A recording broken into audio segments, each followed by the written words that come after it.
Hello everyone, আসসালামু আলাইকুম। আপনারা কি মাছ মাংস খেয়ে বিরক্ত হয়ে গিয়েছেন? তাহলে অবশ্যই আমার এই পটলের খোসার ভর্তাটা অবশ্যই ট্রাই করে দেখবেন। অনেক মজাদার খেতে, আর একবার খেলে হচ্ছে আপনারা আর কখনও পটলের খোসা ফেলে দিবেন না, বারবার বানিয়ে খাবেন।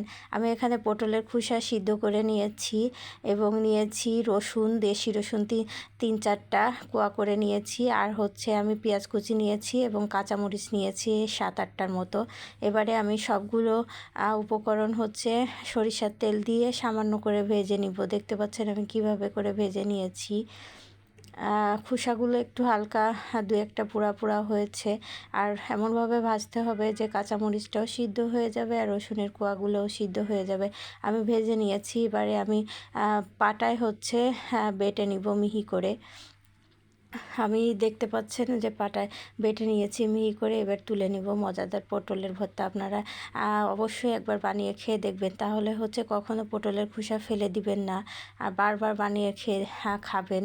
আমি গ্যারান্টি দিচ্ছি। সবাই ভালো থাকবেন আর আমাদের জন্য দোয়া রাখবেন। আল্লাহ হাফেজ। আসসালামু আলাইকুম।